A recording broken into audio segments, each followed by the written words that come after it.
you still awake in Russian? Yeah? Still awake? Okay. If not, you're going to get a cold shower right now to really be awake, because I'm going to talk about the anti-choice movement in our region, not the whole region, but mostly Eastern Europe, because they've turned from, you are killing babies. How many of you are obstetrician gynecologists killing babies and accused of killing babies? Okay, now they've turned to something else. Mwah, mwah, kissy, kissy. We're all smiling and making nicey nice. So they've changed their tactics. We have to change ours. That's the whole point. Okay, because we found out, first we thought, these anti-choice are well known, they're established, they're local, you know, the organizations who are against us. Sometimes they are foreign, but they definitely come from the United States. The Americans are always coming to haunt us. Daniela, microphone. The Americans are always coming to haunt us. Thank you. Thank you, Galina. So I said that twice. How many Americans around here? Okay.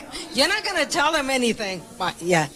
But as a consequence, we pro-choice forces underestimated their potential, the potential of anti-choice organizations. And our reaction as sexual and reproductive rights pro-choice community has been weak, has always been pretty much reactive, and on very short notice. Undocumented, pretty much undocumented actions. We did not document the actions of the anti-choice, and we never, or almost never, shared information. Therefore, it's been a week connecting the dots in the region. Thank God for the international campaign for women's right to safe abortion that actually collected the information from the world and redistributed to the world, so we find out what is going on. And then we became a little more proactive, but not enough.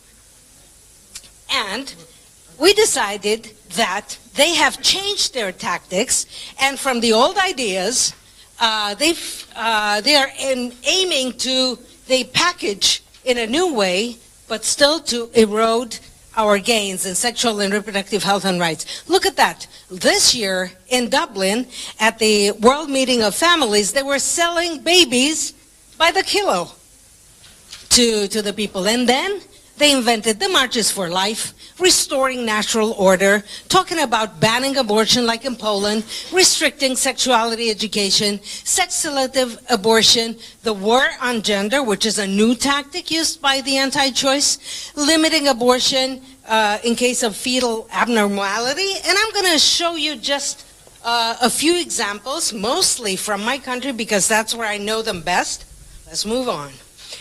First of all, regarding the Marches for Life, they're documented to have begun before 2005 in some of the countries like Czech Republic, Netherlands, Slovakia, and then they moved to France, Poland, Ireland, and Lithuania, then to Spain, and more recently to Romania and Moldova at the same time. This is one of the tactics. They organize things at the same time in several places. I'm not going to insist on that. And then the Marches for Life are held on various dates in various countries. In our countries, Romania and Moldova, for instance, it's always on the 24th of March, which is the International Day of the Unborn Child.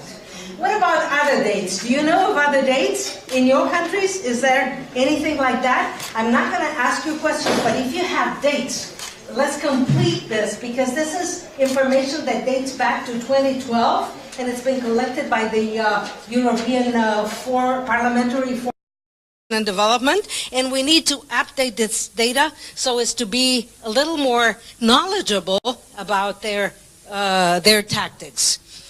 And they take, but this is a beautiful example, very negative actually, from Romania, a March for Life from Romania, just to see that they've changed the tactic. It's a man who is carrying the banner, "I regret my abortion." I'm not sure he knew what the banner was saying, but this is definitely new. Or, as American comedian would put it, it's sick, but it's new. And then go back, okay, to this one. Not only that, but now they're using students for life. Younger and younger people who are organizing the marches, actually, and concerts, live concerts for better life. So they sing about it, and they take a lot of money, obviously, but they also do that. So I don't know why it's younger and younger people, but one reason that I found is that they have no clue of what their mothers and grandmothers had to go through, with abortion being restricted everywhere or banned, like in my country, for 23 years, which resulted in nearly 10,000 women dead because of complications and more than 25,000 institutionalized children. Who's counting that? No one remembers. The younger generation don't even know about these numbers. And it's very difficult to convince them by just talking to them. So I was talking to Marge earlier today, and I was thinking, how do we convince these young people to become pro-choice and not become anti-choice? Thing that I've noticed is we can show them movies, documentary movies, and that's when maybe they will get it.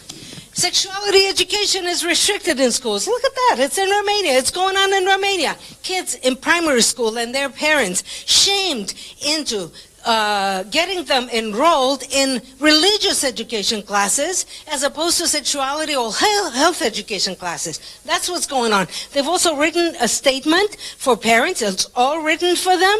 All they have to do is sign it. That's all. And I don't know if you have the same problems in your countries, but Romania and Moldova pretty much is almost the same. Maybe not so strongly the same, but the current is definitely going on. Okay, next, parliament. This is a beautiful parliament of Romania. And look at the gender equality. A man and a woman, both parliamentarians, trying to ban therapeutic abortion in Romania. We were lucky that, the few pro-choice forces in Romania had a rapid response grant from IPAS to combat this initiative. Unfortunately, that is no longer the case, so we need to identify rapid funding like that, because it's going to happen again, not only in Romania, but in many other countries. They didn't win at that time, but God knows where the proposal is lying around in Parliament. The war on gender, I was telling you, that's a new thing about the war on gender. They started, the photo on the right is Romanian women, because that's how they want Romanian women on their knees. I don't know about other countries, but it's definitely that. And the Bulgarians, right next to Romania, they voted against ratifying the Istanbul Convention that is about gender. And if many more countries do that, it's really bad. Now, they're trying to do the same in Romania, because it's the gender ideology that is the real enemy of the state. Oh, look at that. A new method of the anti-choice is comparing abortion to adoption versus adoption. Isn't it better to adopt a child than have an abortion? We'll raise the child for you. That's what they're trying to convince the young girls in crisis pregnancy centers. And the poster on the right says, who is against abortion? And obviously everybody is against abortion. In principle, although if you ask them a few more questions, they're no longer against abortion. Who wants to adopt a baby? No one wants to adopt a baby. That's the truth. And then the poster with adoption is a noble choice. There are many more posters, not just this one, that are used in Romania and Moldova for that. According to country, there are various numbers of anti-choice movements, starting in the Catholic countries like Italy, going to Romania to 8, but that's again old data, and I'm sure there are many more such networks and forces at this time. There are all types of anti-choice movement, NGOs, medical professional NGOs, media, political NGOs, I'll show you an example. Others, undetermined, private sector, education. But a lot of them, 490 that were counted in 2012. Already, 2012, so I'm sure there are many more. I skipped that. Ooh, look at those. Yeah, these guys. Do you recognize any of these guys? Who's the guy on the left, up there? Do you know him? That's Viktor Orban of Hungary, who decided gender is a very dangerous term. So he actually abolished it. And now Romania wants to abolish gender in many other countries. The guy up there, right-hand corner, who's that one? Do you know him? You have to know them. What if you find them in the airport? Punch them in the nose. That's the Lech, not Lech, but Jaroslav Kaczynski, of the leader of the anti-choice party in Poland, who wanted to ban abortion completely in Poland. On the left is the judoka, your Russian judoka, whose influence is very, very strong. Now Romania was never part of the Soviet Empire. Now we have every chance of becoming the part of the Soviet Empire because the influence of Russia is very, very strong and getting stronger. And the Italian guy, Matteo Salvini, on the right, on this corner, what's the matter with him? He's a deputy prime minister, and all of a sudden he's turned against women. I don't know if they really believe these things or they are paid to do these things. I don't know. Oh, the next one you're going to love. Look at the newly found unity of purpose. That's on the left is our Pope, current Pope Francis, with Patriarch Kirill. They met in Rome, and that was the first meeting of two heads of churches after 1,000 years. What did they talk about? Take a wild guess. They were both against gender ideology. That's very bad. It's actually the role of women and men in society. That's all there is to it. Yeah, and I'm coming to Moldova. What a beautiful picture. Look at that. This is taken in September 13th through 15th, the World Congress of Families here. 2 years ago, it was in Hungary. Romania is sandwiched in between, but a lot of Romanians both in Hungary and here. Look at the numbers, the attendance. There are many more than us. They have more funds than us, but they definitely don't have our good intentions. Now, how do we counteract that? The numbers and the money with our good intentions. We have to find very secret ways to do that. And the messages, I love the messages. The messages, East and West coming around, the beauty of the family. These are the posters used for the meeting of all of these guys here in Moldova. And every time they show very happy faces, they all sing, they all dance, they're happy. Let me show you the private sector in Romania. This is the private sector. Tradition, family, and property combined in one. This is a business that owns hotel, restaurant, bank, store, and God knows what else. And they posted these big banners in various cities, appeal to Romanians. We will raise any child whose mother wants to abort. We will pay the cost of abortion to the doctors who refuse the crime. And they're supposed to be traditional and believe in I don't know who, but anyway, then they're taking these banners and posting them in various cities, and they're definitely trying to convince other people to do exactly that. The next slide is going to show you the new traditional values versus the referendum. The guy on the left is the president of the ruling political party in Romania, and his new girlfriend, 30 years younger, and that seems to be the same like in Putin's case. That's a new thing with these leaders. And it's a sort of a joke because he won the election. He was reelected by saying, "Do you want me to be your political party leader?" And all the sheep in the audience said, "Yay!" That's the same thing. So, do you want us to be your model? This seems to be the model traditional family.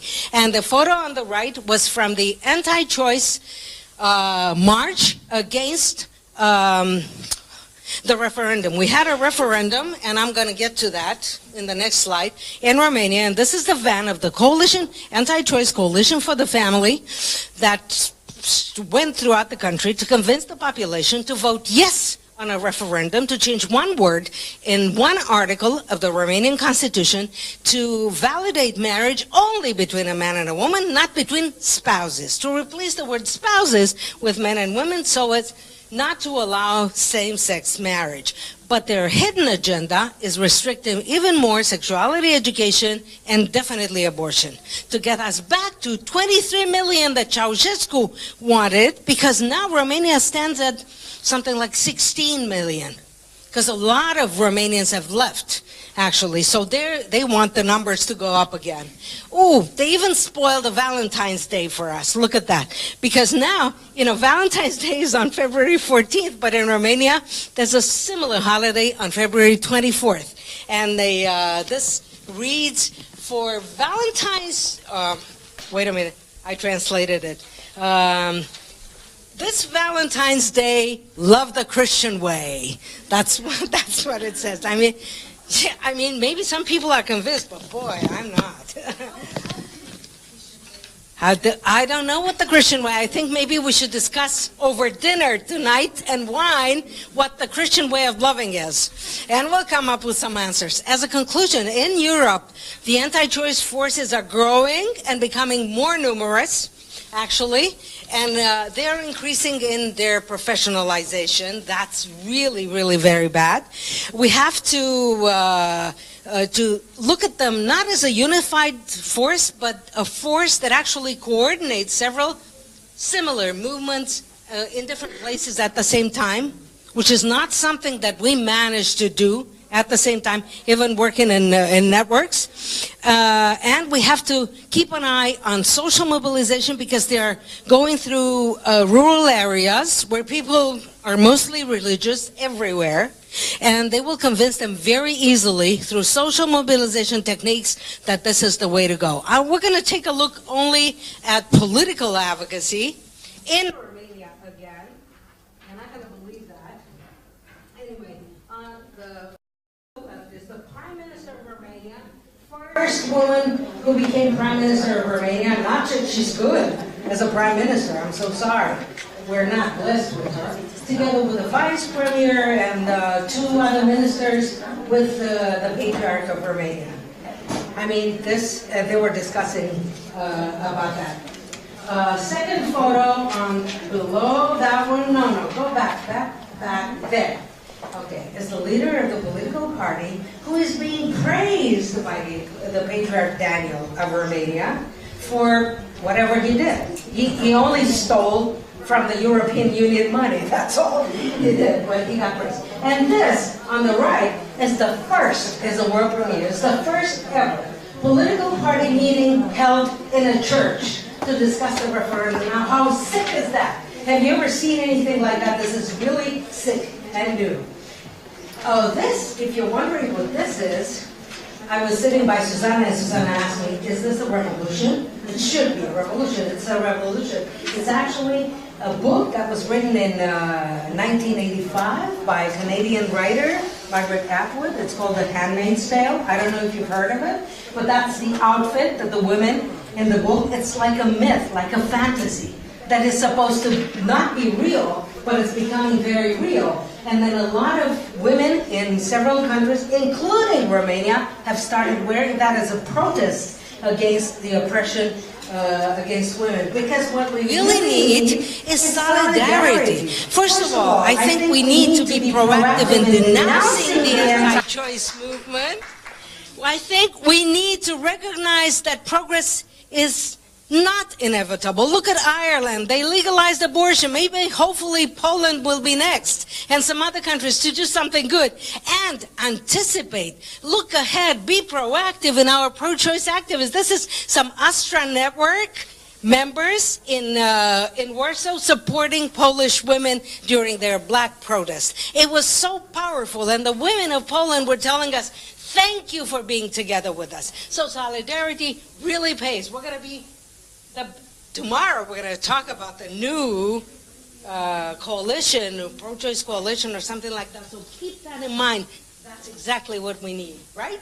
Thank you for your solidarity.